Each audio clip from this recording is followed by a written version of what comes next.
Hello. Candace just showed you solving systems of equations by drawing the graphs of the two lines and seeing the point where they intersect. But she finished up by showing you that frequently you can't figure out the coordinates of the point of intersection.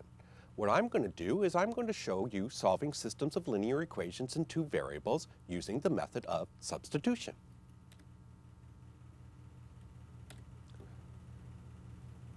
So let's get to it.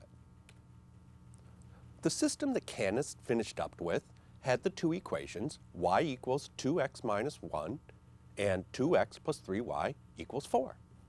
When Candace drew the graph, and here's a zoomed in version, she made the observation that you cannot tell what the coordinates at the point of intersection are. We can really see very clearly in this zoomed up computer generated graph that the point of intersection has both an x-coordinate and a y-coordinate a little bit less than 1, but that's not going to cut it. We want to know the exact value. Now before I get around to answering that specific question, I want to focus on the line 2x plus 3y equals 4 for a while. Suppose, rather than being asked where 2x plus 3y equals 4 and y equals 2x minus 1 intersect, suppose we were asked this question. What is the point on the line 2x plus 3y equals 4 that has a y-coordinate of 1? At this point, the value of y is 1. Well, all we need to do is take 1 and substitute it for y in the equation 2x plus 3y equals 4. Let's do that. Our equation would become 2x plus 3 times 1 equals 4. So 2x would equal 4 minus 3, which is 1, which means that x would be 1/2. The point on the line where y equals 1 has an x-coordinate of 1/2, so this point is the point 1/2, 1. Now let's go back to the question we really were asked.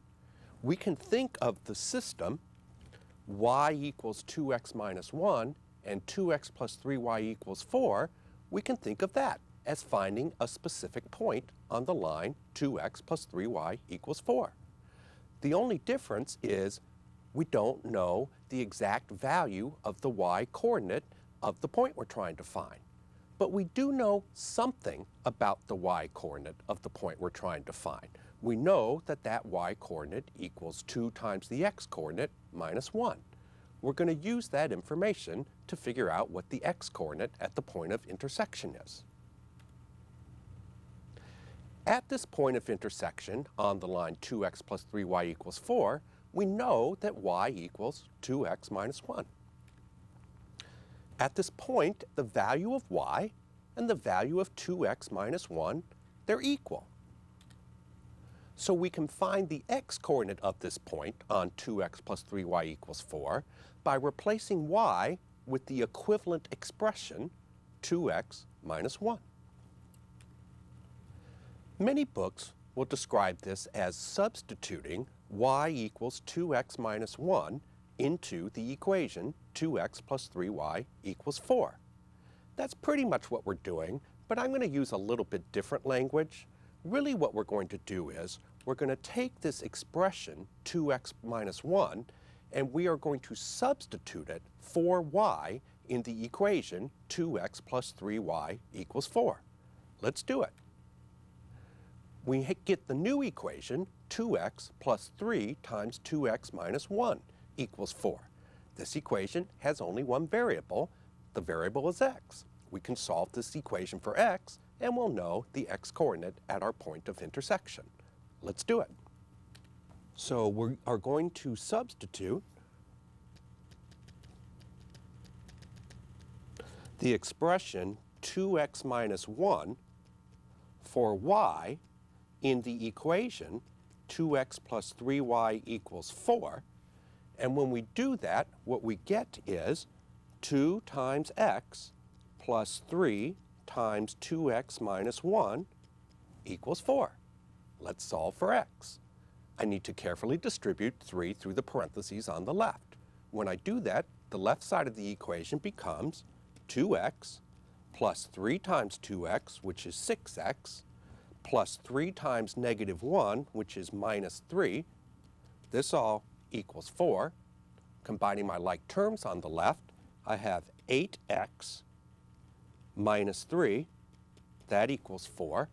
Adding 3 to both sides of the equation, I have 8x equals 4 plus 3, which is 7.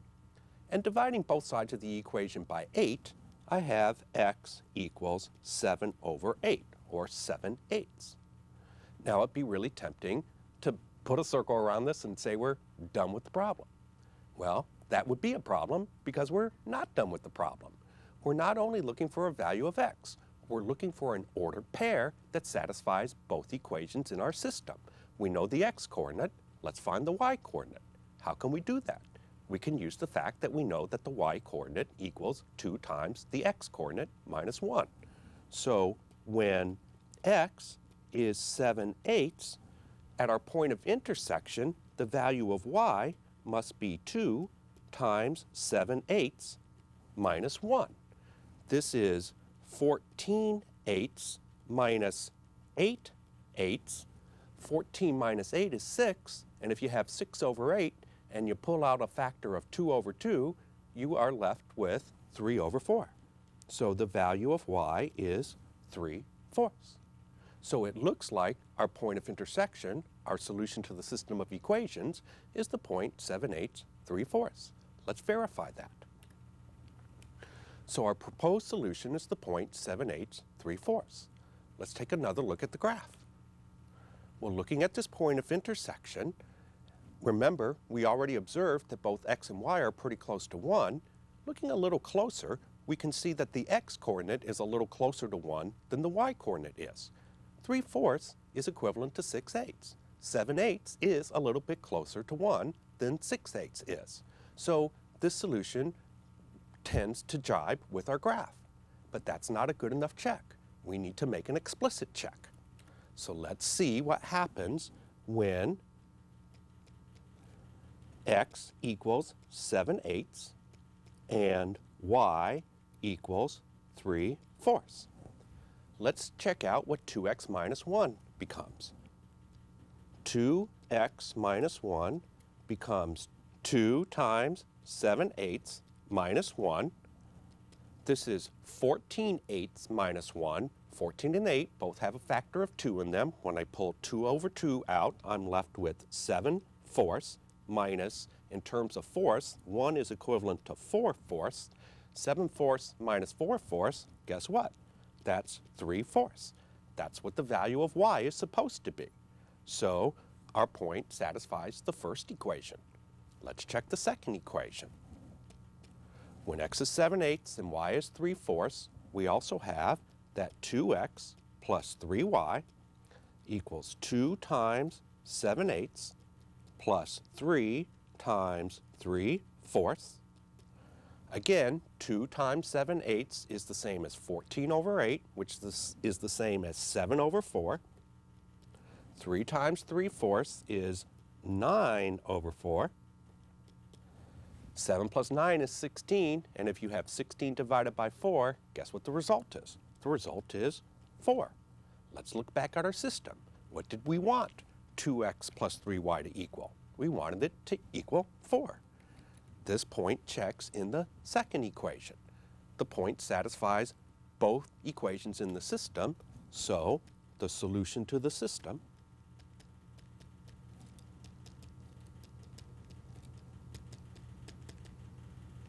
is the point 7/8 3/4. Let's look at another example. Let's solve the system y equals 2x plus 1, 3x minus 5y equals 9.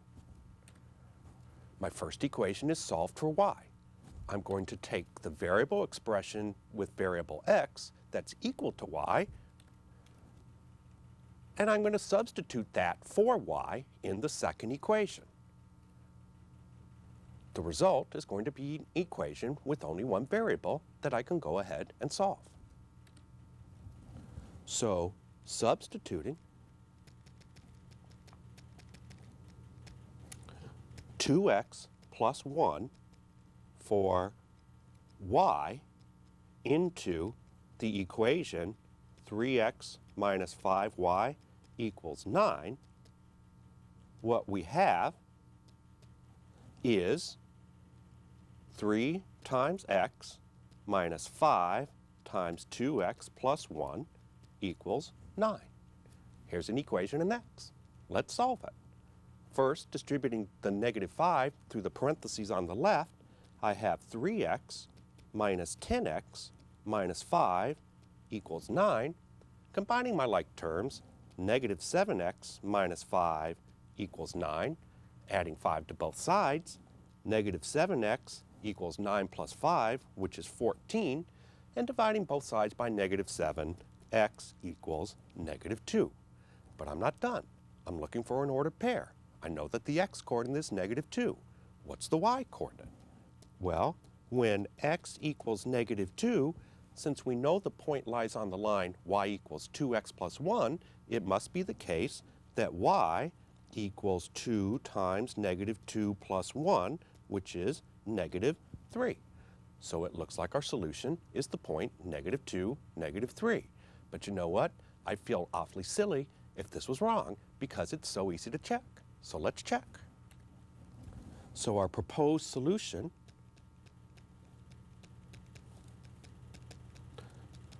is the point negative 2, negative 3. Let's check it out. When x equals negative 2 and y equals negative 3, we have, well, on our first equation, the right side is 2x plus 1. Let's see what that equals. 2x plus 1 equals 2 times negative 2 plus 1. Negative 4 plus 1, that's negative 3, which is the y-coordinate of our proposed solution. So our proposed solution works in the first equation. How about the second equation? Well, in the second equation, our variable side is 3x minus 5y. Let's see what that equals. That's 3 times negative 2 minus 5 times negative 3. That's negative 6 plus 15, which is 9. What did we want 3x minus 5y to equal? We wanted it to equal 9. This checks. Our solution checks. The solution to the system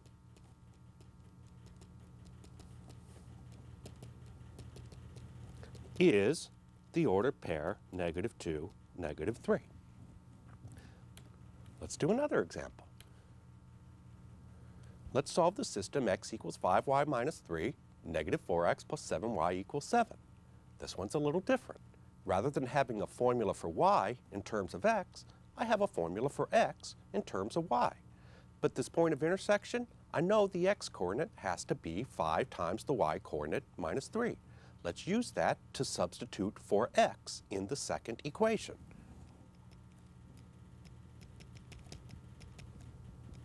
So this time, we're substituting 5y minus 3 for x in the equation minus 4x plus 7y equals 7.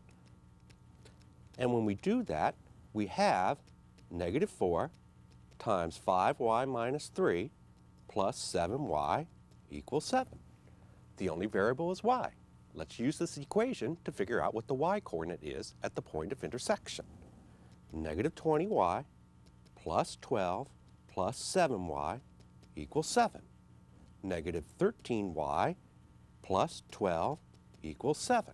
Subtracting 12 from both sides of the equation, negative 13y equals negative 5, so y is 5/13. We need two coordinates because we're looking for an ordered pair. What's x? Well, when y is 5/13, the value of x, which is 5y minus 3, is going to be 5 times 5/13 minus 3.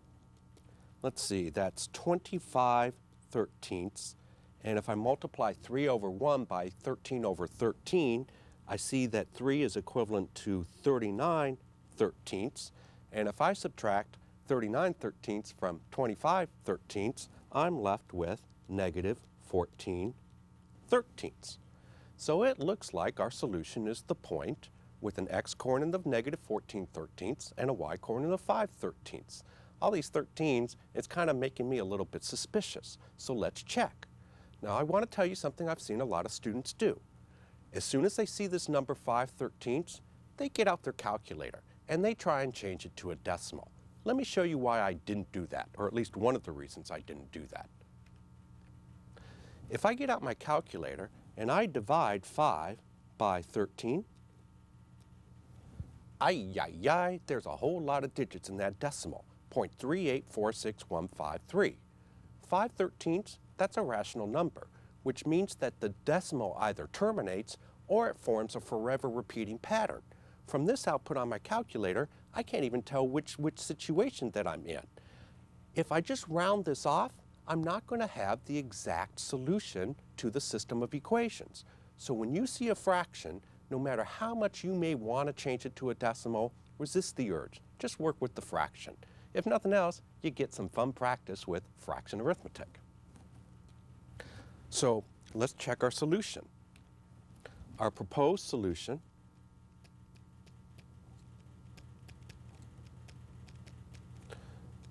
is the ordered pair negative 14/13, 5/13.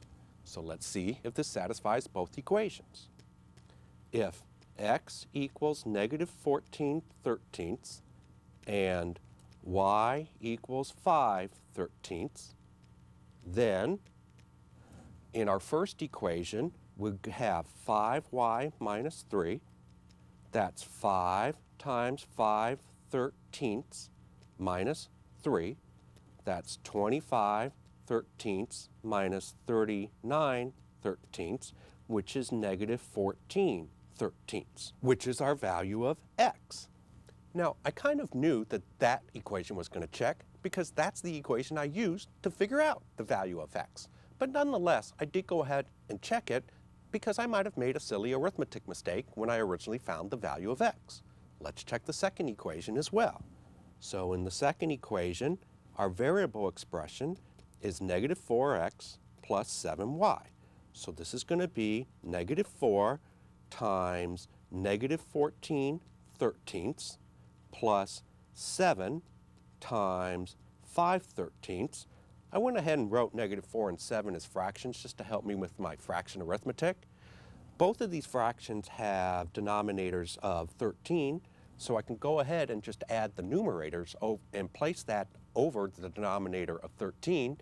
Negative 4 times negative 14 is 56, plus 7 times 5 is 35, and when I add this up, I'm left with 91/13. Now, when I look at my second equation, minus 4x plus 7y, it's supposed to equal 7. Is 91 over 13 equal to 7? Well, 7 times 13 is 70 plus 21, which is 91. So 91 over 13 indeed does equal 7, which is what we want the right-hand side of the second equation to be. So our answer checks. So let's go ahead and state our conclusion. The solution to the system is the ordered pair negative 14/13, 5/13. One last example. Here I have an expression for y in terms of x. Let's substitute that expression into the second equation.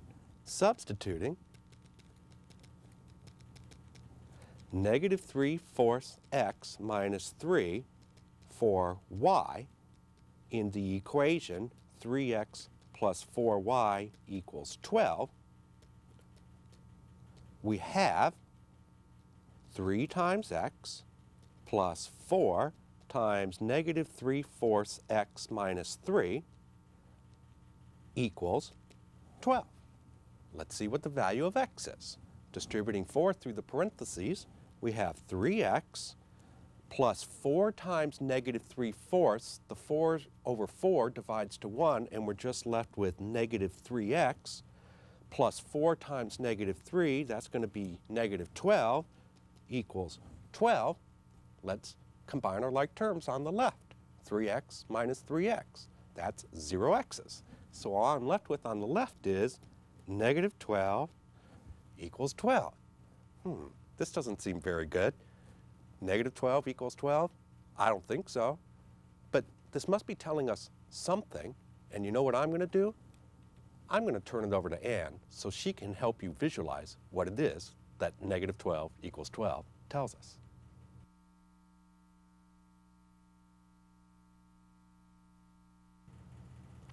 In this last part of the lesson, I'm going to look at some different types of linear systems and talk about a couple of strategies for solving systems. The first thing we're going to do is look at the graphical representation of different types of linear systems.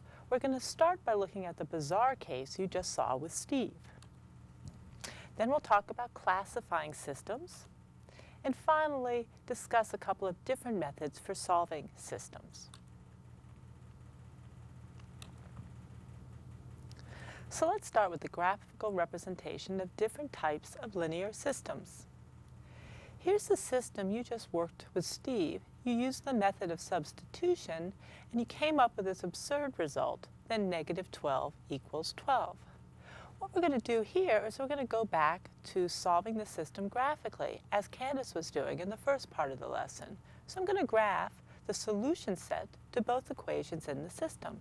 I'm going to start with y equals negative 3/4 x minus 3. That's in slope-intercept form. I know the vertical intercept. That's the point 0, negative 3. I know the slope is negative 3/4. So I could, for example, go up 3 and to the left 4 to get a second point on the graph. I'm going to let my computer draw this straight line. Now let's graph the solution set to the second equation. That equation's given in standard form. I'm going to find the two intercepts and use those to graph the lines. So for example, if x equals 0, I have 4y equals 12. So y equals 3. On the other hand, if y equals 0, I'm left with 3x equals 12, x equals 4. So I know that the ordered pair 0, 3 is a solution to that equation, as is the ordered pair 4, 0. Let's draw the line. Well, these two lines appear to be parallel. Parallel lines do not intersect.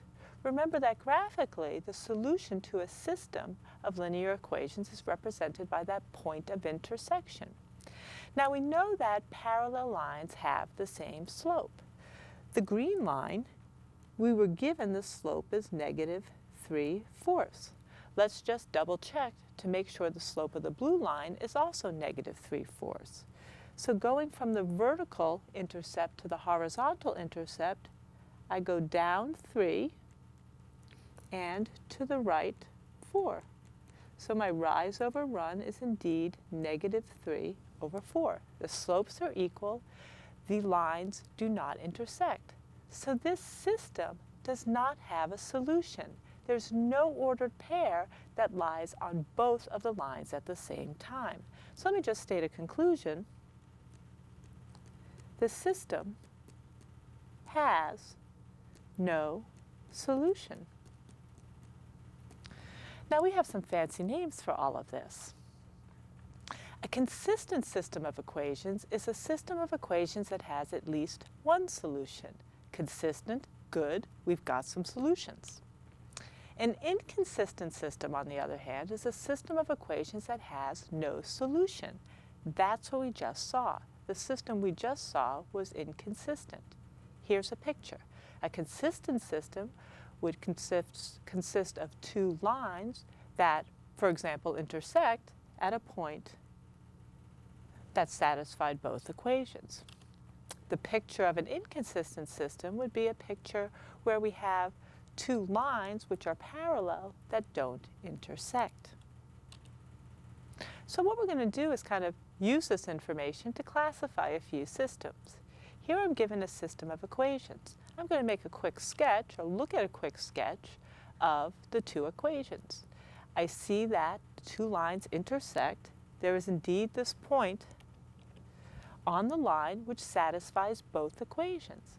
This system has a solution, therefore it's consistent.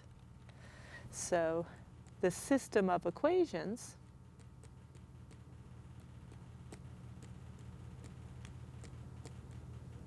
is consistent.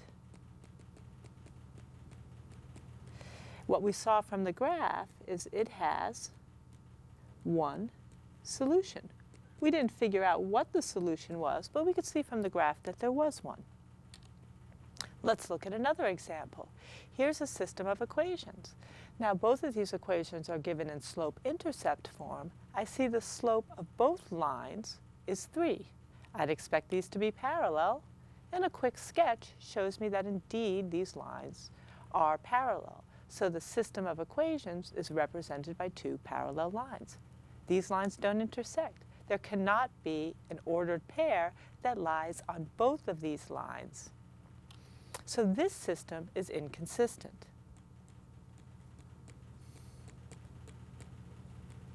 So the system of equations is inconsistent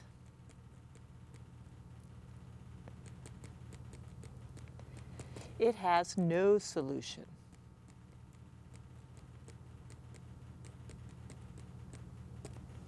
Let's look at just one more case.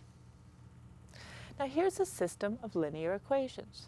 The first equation is given in slope-intercept form. The second equation is not. What I have here is a graph of the first equation, y equals 3x plus 2. I see the vertical intercept, 0, 2, and I see that I have a slope of 3. Now I'm going to ask my computer to draw the solution set to the second equation. And when it does, we see that the line is identical. The solution set to the second equation graphs to the same line. So both of these equations are basically the same, even though they don't look like that. Let's see what's happening here. If I take the first equation, y equals 3x plus 2, and I multiply both sides of the equation by 2, I end up with 2y equals 6x plus 4. So multiplying both sides of the first equation by 2 yields an equivalent equation with the same solution set. 2y equals 6x plus 4. The second equation is really just the first equation in disguise. Recall that two or more linear equations are called equivalent if the equations have the same solution set. That's what's going on here. What does this mean about the system of equations? Let's look at the graph again. What ordered pairs are solutions to this system? Well, 0, 2 satisfies both equations. This ordered pair, I don't know the coordinates, but I know that it must satisfy both equations.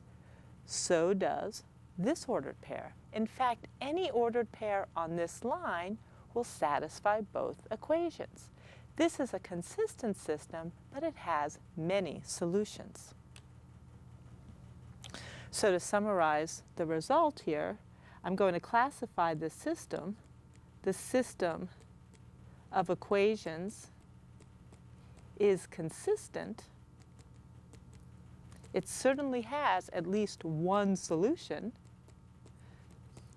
It has many solutions. All the points on the line y equals 3x plus 2. So any point on that line will satisfy the system of equations. So now we have seen something a little bit different than what we had seen before. A little bit more vocabulary. Dependent equations graph to the same line. A linear system of dependent equations has an infinite number of solutions represented by the point on the given line. On the other hand, independent equations graph to distinct lines. A linear system of two independent equations can have one solution or no solutions. So two distinct lines may intersect at one point, or they may be parallel and not intersect at all. So here's a picture of a consistent system with one solution. The two equations graph to distinct lines, so the equations are independent. Here's an inconsistent system with no solution.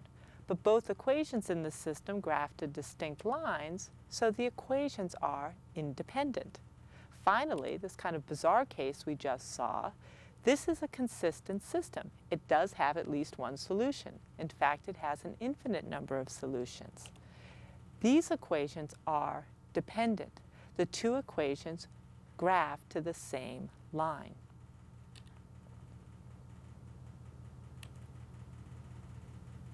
So let's use all of this information to classify some linear systems.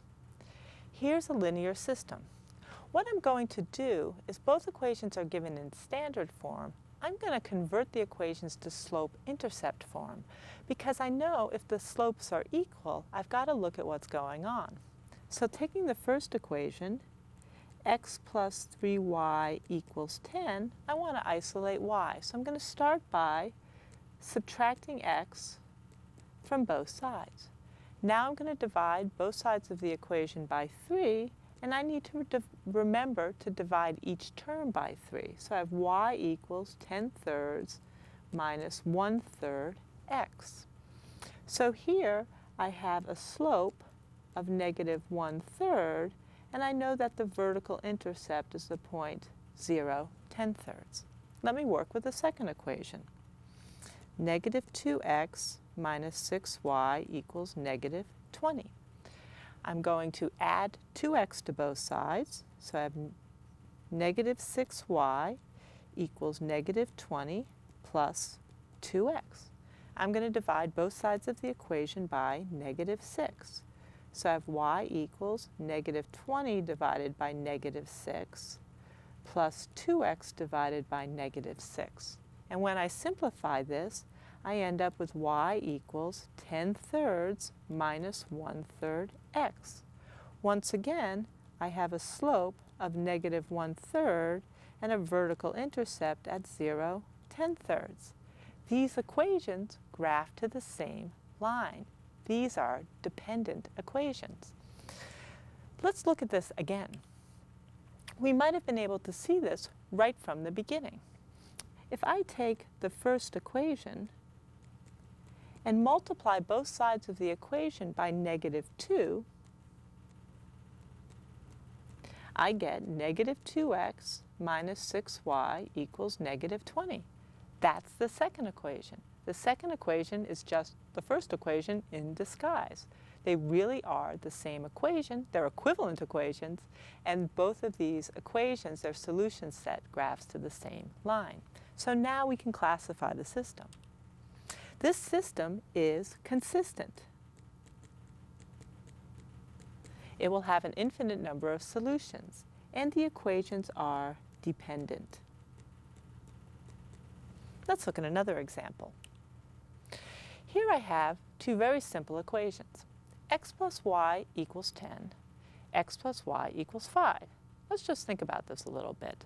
X plus y, sum of two different numbers, is 10, and at the same time, the sum of those two numbers is 5. I can't think of any numbers that have that property. So I would expect that this particular system doesn't have a solution. If a system of linear equations has no solution, we know that the solution set of each equation in the system will graph to parallel lines. Let's see if we have parallel lines here. Taking the first equation and rewriting it in slope-intercept form, that's easy. I'm just going to subtract x from both sides. I see I have a slope of negative 1. Let me do that with the second equation. X plus y equals 5. Subtracting x from both sides, I get y equals 5 minus x. The slope is negative 1. Indeed, these two lines have the same slope, but they also have different vertical intercepts. They're not the same line. So here, this system is inconsistent. It does not have a solution. But on the other hand, the equations are independent because if I graph the equations in the system, the graphs will be distinct lines. Let's look at another example. 2x minus y equals 10, 2x plus y equals 5. I'm going to rewrite both of these equations in slope-intercept form. So the first equation, 2x minus y equals 10, I think I'm going to add y to both sides to start, and then subtract 10 from both sides of the equation. So using the symmetric property of equality to write this as y equals 2x minus 10, I see I have a slope of 2 and a vertical intercept at the point 0, negative 10. Let's work with the second equation. 2x plus y equals 5.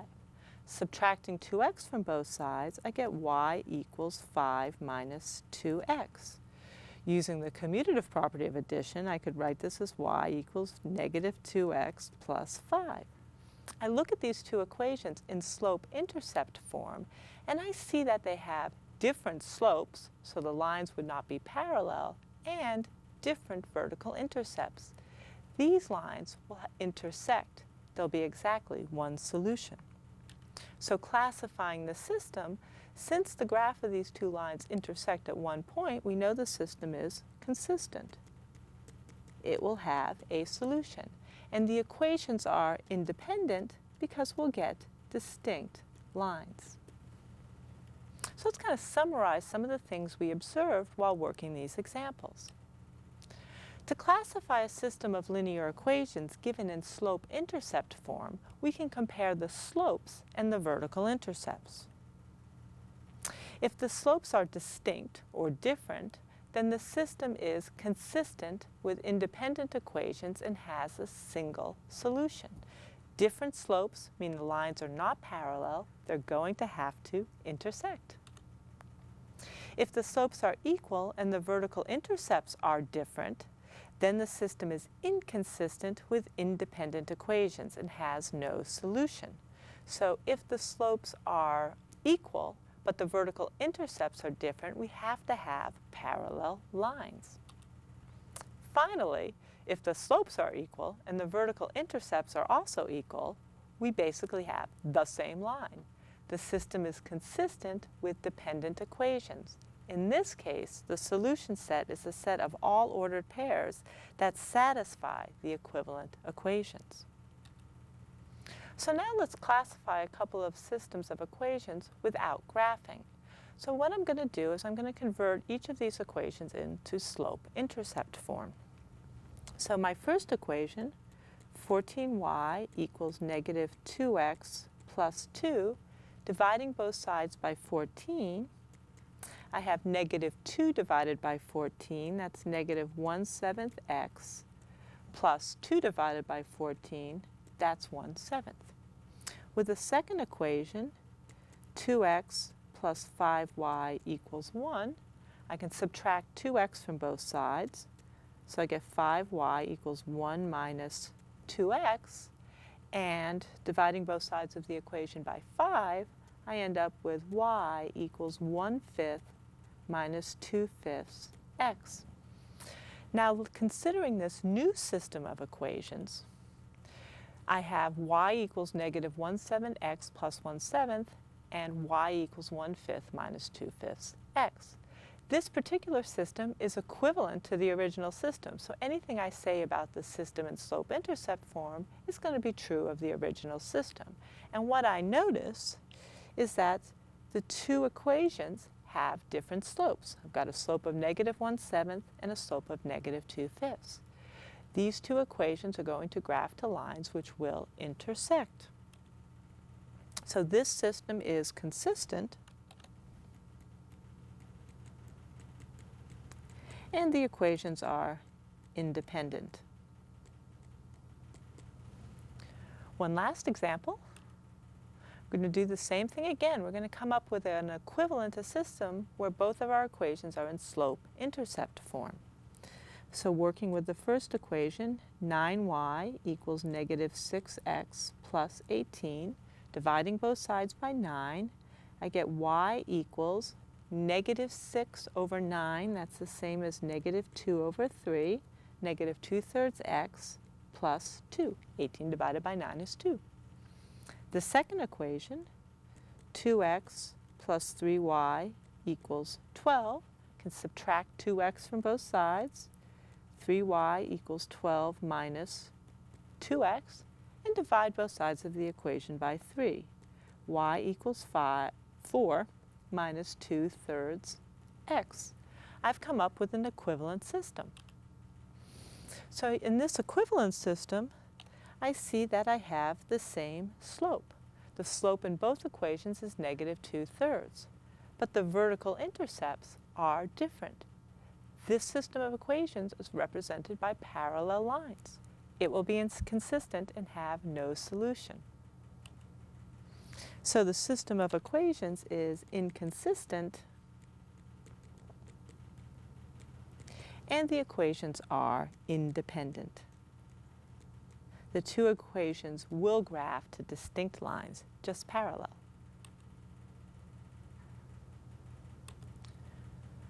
We're going to finish up by kind of summarizing some of the methods for solving systems we've already looked at and some that we're going to be looking at in the next lesson. So linear systems of two equations and two variables may be solved in several ways. They can be solved numerically. We haven't looked at this strategy yet, and I'm going to work one example to show you how this works. Systems can be solved graphically. Candace solves several systems of equation graphically. Graphical solutions are very nice. They give you a picture of what's going on. And if you happen to have integer coordinates for the ordered pair that satisfies both equations, a graphical method is great. But we saw that graphical methods don't always work. We have two algebraic methods that we're going to talk about in Math 65. Steve introduced you to the substitution method. We're going to work more with the substitution method in Lesson 2. There's also a method called the elimination method. This is a method that we'll introduce in Lesson 2. So let me just give you an idea of what a numerical solution to a linear system would be. We want to solve this system of equations using a table. So I'm going to create a table, and this is what I'm going to do. I just arbitrarily chose some values of x. In the second column, what I've done is I've taken the first equation in my system and solved for y. Y equals 10 minus x. I called this y sub 1 just to indicate that this y came from the first equation. Similarly, I solved the second equation for y, and I got y equals x minus 2, calling that y sub 2. Now what I'm going to do is I'm going to evaluate these expressions to find y using these values of x.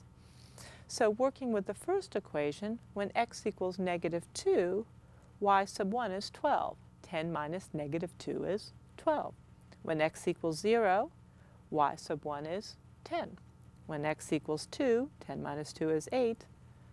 I'm seeing a pattern here. It looks like these numbers are decreasing by 2, so I'd expect 6, 4, and 2. Let's just double check. For example, if x equals 6, 10 minus 6 is indeed 4. Let's complete the third column of the table. Working with the second equation, when x equals negative 2, y sub 2 is negative 2 minus 2, or negative 4. Before I go on, let me just point out that here I have the ordered pair negative 2, 12 satisfying the equation, the first equation, and for the second equation I have the ordered pair negative 2, negative 4.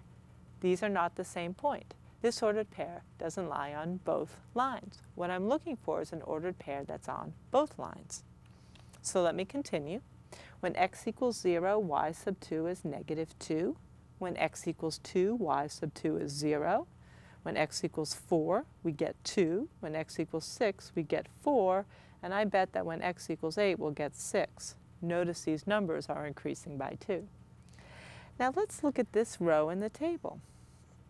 I see that when x equals 6, y sub 1, the value of y in the first equation, and y sub 2, the value of y in the second equation, are both equal to 4. It appears that the ordered pair 6, 4 is a solution. Now this is a very quick check, so the solution to the system is the ordered pair 6, 4. I'm going to write my conclusion, but then I'll check. Going back to the system, 6 plus 4 is 10. 6 minus 4 is 2. It definitely solves the system. Now let me say a little bit about this method. The first thing about this method is it's kind of hit or miss. I intentionally chose these x values so we would hit 6 and you would see the solution.